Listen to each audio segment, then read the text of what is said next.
السلام علیکم ناظرین۔ بلوچستان کے دشوار گزار پہاڑی علاقے درہ بولان میں کوئٹہ سے پشاور جانے والی جعفر ایکسپریس کو اس کے لگ بھگ 400 مسافروں سمیت ہائی جیک کر لیا گیا تھا۔ کیا آپ جانتے ہیں کہ جعفر ایکسپریس سے پہلے آج تک کتنی ٹرینوں کو ہائی جیک کیا گیا ہے؟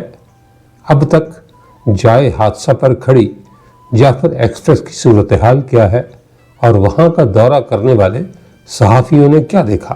جائے حادثہ پر جانے والے میڈیا کے نمائندوں کے بقول جعفر ایکسپریس کی بوگیوں کے اندر جگہ جگہ خون کے علاوہ مسافروں کا سامان بھی بکھرا پڑا تھا، جبکہ ٹرین کے انجن سمیت بوگیاں پٹری سے اتری ہوئی تھیں۔ پٹریوں اور بوگیوں پر گولیوں کے نشانات اور زمین پر پڑنے والے گڑھے بتا رہے تھے کہ حملہ شدید نوعیت کا تھا۔ کوئٹہ سے پشاور جانے والی مسافر ٹرین جعفر ایکسپریس پر یہ حملہ ضلع کچھی کے علاقے بولان میں 11 مارچ کو کیا گیا تھا، جس میں کم از کم 18 سیکیورٹی اہلکاروں سمیت 26 افراد شہید ہوئے۔ پاکستانی فوج کے شعبہ تعلقات عامہ ISPR کے مطابق سیکیورٹی فورسز کے 36 گھنٹے طویل آپریشن میں 33 دہشت گرد بھی مارے گئے تھے۔ اس حملے کی ذمہ داری کالعدم دہشت گرد تنظیم بلوچ لبریشن آرمی یعنی BLA نے قبول کرتے ہوئے کہا تھا کہ اس حملے کے دوران سیکیورٹی فورسز سے جھڑپوں میں اس کے 12 جنگجو بھی ہلاک ہوئے تھے۔ ٹرین میں یرغمال بنائے جانے والے مسافروں کی بہت بڑی تعداد 13 مارچ تک بازیاب ہو گئی تھی، جن کے بارے میں کالعدم تنظیم کی جانب سے یہ دعویٰ کیا گیا تھا کہ انہیں چھوڑ دیا گیا تھا۔ تاہم ISPR کے director general lieutenant general Ahmed Sharif Chaudhry نے ایک پریس کانفرنس کے دوران اس دعوے کو مسترد کرتے ہوئے کہا تھا کہ سیکیورٹی فورسز نے حملہ آوروں کے عزائم کو ناکام بنا کر 354 مسافروں کو بازیاب کرایا تھا۔ حملے کے 5ویں روز صحافیوں کے ایک گروپ کو جائے وقوع دکھانے کے لیے کوئٹہ سے ہیلی کاپٹر کے ذریعے لے جایا گیا تھا۔ حملے کے مقام پر میڈیا کے نمائندوں کو بریفنگ میں بتایا گیا کہ جعفر ایکسپریس کو جہاں نشانہ بنایا گیا وہاں کسی قسم کے رابطے کی سہولت موجود نہیں تھی اور اس علاقے میں FC طویل ٹریک کی حفاظت کو یقینی بناتی ہے۔ حملہ آوروں نے پہلے ٹرین کی پٹری کو دھماکہ خیز مواد سے اڑا دیا تھا۔ دھماکے کی شدت زیادہ ہونے کی وجہ سے ریلوے لائن پر ایک بڑا گڑھا پڑ گیا، جس کی لمبائی اندازاً 10 فٹ جبکہ چوڑائی 4 سے 6 فٹ تھی۔ دھماکے کی شدت کی وجہ سے ٹرین کا انجن اور 6 بوگیاں پٹری سے اتر گئیں، جبکہ صرف 4 بوگیاں ٹریک پر تھیں۔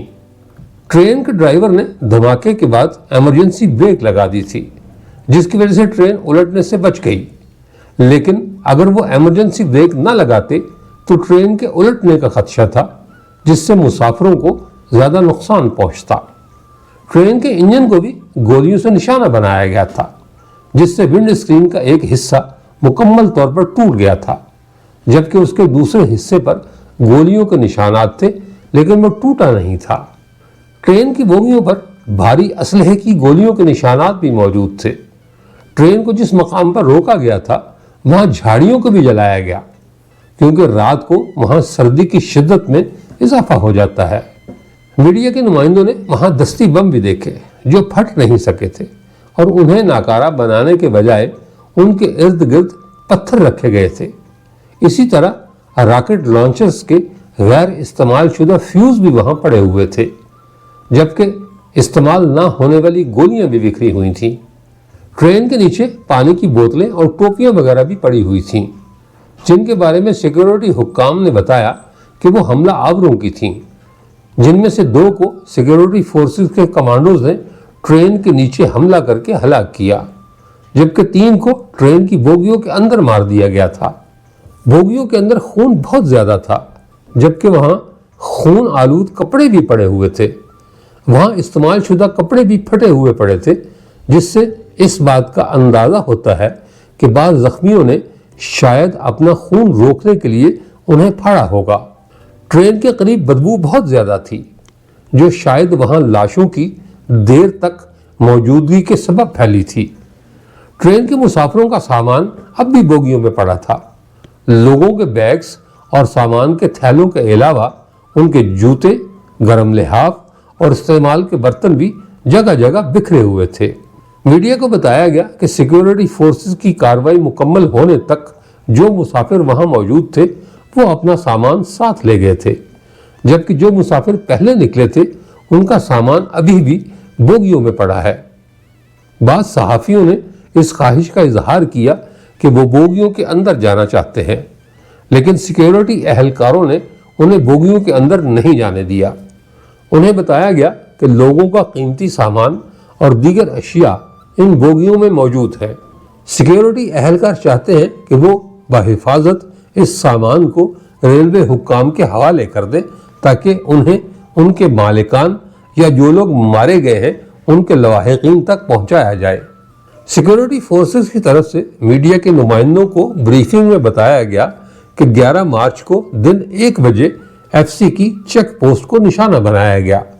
اس کے ساتھ ہی ٹریک پر بھی دھماکہ کیا گیا، تاہم اس کے باوجود بھی ایف سی نے کافی دیر تک دہشت گردوں کو انگیج رکھا۔ چیک پوسٹ پر حملے کے دوران ایف سی کے 3 اہلکار دہشت گردوں کا مقابلہ کرتے ہوئے شہید ہوئے، جس کے بعد حملہ آور ٹرین تک پہنچ گئے۔ ٹرین کے ارد گرد اور ملحقہ پہاڑوں کی چوٹیوں پر بھی دہشت گردوں کی بڑی تعداد موجود تھی۔ ان کی جانب سے مسافروں کو یرغمال بنانے کے بعد صورتحال مشکل ہو گئی، تاہم سیکیورٹی فورسز نے اس چیلنج کا مقابلہ کیا اور انہیں مسافروں کے قتل عام سے روکا۔ کچھ وقفے سے پاک فوج، ایف سی اور غضب بند اسکاؤٹس کی نفری بھی وہاں پہنچ گئی، جس کے بعد حملہ آوروں کو لگا کہ وہ اب وہاں محفوظ نہیں ہے، چنانچہ ان کا بڑا گروپ رات کو پہاڑوں کی جانب فرار ہوا، لیکن فورسز نے ان کا بھی پیچھا کیا اور انہیں بڑے جانی نقصان سے دوچار کیا۔ ایف سی کے اسپیشل آپریشن ونگ کی مدد سے ایس ایس جی کمانڈوز کی زرار کمپنی کے اہلکاروں نے ٹرین پر موجود دہشت گردوں کو ایسے نشانہ بنایا کہ وہ مسافروں کو نہیں مار سکے۔ آئیے اب آپ کو بتاتے ہیں کہ جعفر ایکسپریس سے پہلے آج تک کتنی ٹرینیں ہائی جیک کی گئیں۔ پچھلے 100 سالوں کے دوران مسافر طیاروں کی ہائی جیکنگ کے تو درجنوں واقعات پیش آئے ہیں، لیکن ٹرینوں کی ہائی جیکنگ کے واقعات انگلیوں پر گنے جا سکتے ہیں۔ ریکارڈڈ تاریخ کے مطابق ٹرین کی ہائی جیکنگ کا سب سے پہلا واقعہ 5 اور 6 مئی 1923 کی درمیانی شب چین میں پیش آیا، جسے عام طور پر لنچنگ واقعہ یا لنچنگ حادثہ کہا جاتا ہے۔ چین کے صوبے شانڈونگ میں فوج سے نکالے جانے والے 1200 ڈاکوؤں نے شنگھائی اور بیجنگ کے درمیان سفر کرنے والی بلو ایکسپریس ٹرین کو پہلے پٹری سے اتارا اور پھر اس کے 300 مسافروں کو یرغمال بنا لیا، جن میں 25 مغربی باشندے بھی شامل تھے۔ ان میں سے زیادہ تر امریکی تھے، جبکہ پکڑے جانے والوں میں برطانوی، فرانسیسی، اطالوی، جرمن اور ڈنمارک کے شہری بھی شامل تھے۔ ڈاکو یرغمالیوں کو 10 دن تک پیدل چلانے کے بعد اپنے پہاڑی اڈے پر لے گئے، جن میں دنیا کے بعض نامور اور امیر ترین افراد بھی شامل تھے۔ خواتین کو تو چند دن بعد رہا کر دیا گیا، لیکن مرد یرغمالیوں کو 1 ماہ سے زائد عرصے تک قید رکھا گیا۔ ڈاکوؤں نے تائیوان کے علاوہ چینی حکومت کے فوجیوں کو شانڈونگ سے ہٹانے کا مطالبہ کیا۔ اغوا کاروں کے لیے سرکاری معافی اور ان کی فوج میں بحالی کا مطالبہ بھی کیا گیا۔ مذاکرات میں چینی حکومت کے علاوہ ایک امریکی وزیر بھی شامل ہوا، جبکہ 6 غیر ملکی طاقتوں کی طرف سے یہ ضمانت دی گئی کہ مطالبات پورے کیے جائیں گے۔ طویل بات چیت کے بعد بالآخر 12 جون 1923 کو 85,000 امریکی ڈالرز یعنی آج کے 12 لاکھ ڈالرز تائیوان کے عوض یرغمالی رہا ہوئے۔ بہت سے ڈاکوؤں کو فوج میں ان کے عہدوں پر بحال کر دیا گیا، لیکن 6 ماہ کے اندر اندر ان سب کو مختلف وجوہات کی بنا پر گولی مار دی گئی، جبکہ ان کے سربراہ سنگ میاؤ کو یونگ زنگ کوئلے کی کان میں مقامی ڈاکوؤں سے تعلقات کے شبے میں پھانسی دے دی گئی۔ ٹرین ہائی جیکنگ کا دوسرا واقعہ 23 مئی 1977 کو نیدرلینڈز یعنی ہالینڈ کے گاؤں ڈی پنڈ کے قریب پیش آیا۔ صبح تقریباً 9 بجے 9 مسلح مولوکن قوم پرستوں نے ٹرین کو ہنگامی بریک کھینچ کر روکا۔ عملے سمیت تقریباً 40 افراد کو جانے کی اجازت دی گئی، جبکہ باقی 56 مسافروں کو یرغمال بنا لیا گیا۔ طویل مذاکرات بے نتیجہ رہے، چنانچہ 10 جون کو ہائی جیکرز نے دوبارہ دھمکی دی کہ اگر ان کے مطالبات نہ مانے گئے تو تمام یرغمالیوں کو قتل کر دیں گے۔ 11 جون 1977 کو صبح 4:56 پر خصوصی دستوں نے ٹرین پر فائرنگ شروع کر دی۔ مجموعی طور پر تقریباً 15,000 گولیاں چلیں۔ ہائی جیکروں کو الجھانے اور ان کی توجہ بٹانے کے لیے 6 Lockheed star fighter jet لڑاکا طیاروں نے کم اونچائی پر پرواز کی، جبکہ ماہرین کی ایک ٹیم نے دھماکہ خیز مواد کو ناکارہ بنا دیا۔ اس کے بعد ٹرین پر دھاوا بول دیا گیا اور زیادہ تر یرغمالیوں کو رہا کرا لیا گیا۔ اس حملے میں 9 ٹرین ہائی جیکروں میں سے 6 کے ساتھ ساتھ 2 یرغمالی بھی مارے گئے۔ باقی 3 ہائی جیکروں کو عدالت سے عمر قید کی سزا سنائی گئی۔ ہندوستان میں ٹرین ہائی جیکنگ کے اب تک 2 واقعات پیش آ چکے ہیں۔ پہلا واقعہ 27 اکتوبر 2009 کو مغربی بنگال کے مغربی مدنہ پور ضلع کے ہنستالہ ریلوے اسٹیشن پر پیش آیا، جب ماؤ نواز باغیوں نے بھونیشور راجدھانی ایکسپریس کو ہائی جیک کر لیا۔ ماؤ نوازوں نے مسافروں اور ڈرائیوروں کے بدلے مقامی نکسل لیڈر چھتردھر مہاتو کی رہائی کا مطالبہ کیا۔ ٹرین کو تقریباً 5 گھنٹے تک یرغمال بنایا گیا۔ نیم فوجی دستوں کو اس مقام تک پہنچنے کے لیے جنگلوں میں پیدل چلنا پڑا، جس سے ٹرین کے مسافروں کی مشکلات میں اضافہ ہوا۔ ہائی جیکنگ کے اس واقعے کے پیچھے چھتردھر کا نام آیا۔ بعد ازاں کافی مشقت کے بعد 20 اہلکاروں اور تقریباً 150 CRPF اہلکاروں نے ٹرین کو ہائی جیکروں کے چنگل سے آزاد کرایا۔ اس واقعے میں خوش قسمتی سے ٹرین ڈرائیور اور مسافر مکمل طور پر محفوظ رہے۔ دوسرا واقعہ 6 فروری 2013 کو پیش آیا، جب ممبئی ہاوڑہ مین ریلوے لائن پر سرسا گیٹ اور کمباری کے درمیان جن شتابدی ایکسپریس ٹرین کو ہائی جیک کر لیا گیا۔ اس کیس میں 6 مجرموں کو عمر قید کی سزا سنائی گئی۔ پورا معاملہ ایک تاجر جے چند اغوا کیس سے جڑا ہوا تھا۔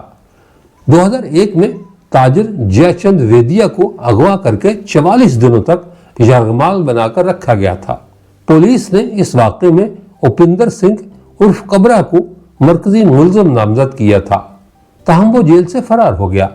بعد میں اسی نے جن شتابدی ہائی جیکنگ کا واقعہ انجام دیا۔ 28 مارچ 2022 کو نائجیریا کے شمال مغربی علاقے کاتاری کدونا اسٹیٹ میں ابوجا کدونا ٹرین کو یرغمال بنایا گیا، جس میں تقریباً 970 مسافر سوار تھے۔ عینی شاہدین کے بیانات کے مطابق مسلح ڈاکوؤں کی طرف سے مسافروں پر فائرنگ کرنے سے پہلے ٹرین پر 2 بار بمباری بھی کی گئی۔ اس حملے میں 62 مسافروں کو اغوا کر لیا گیا۔ یہ معاملہ اس سال اگست تک چلا، جس دوران ڈاکو وقفے سے یرغمالیوں کو رہا کرتے رہے اور یوں اس ہائی جیکنگ کا ڈراپ سین ہوا۔ یعنی اس طرح جعفر ایکسپریس کا اغوا ٹرینوں کے اغوا کا 6واں واقعہ تھا۔ اس کے ساتھ ہی اجازت دیجیے، اپنا خیال رکھیے گا، اللہ نگہبان۔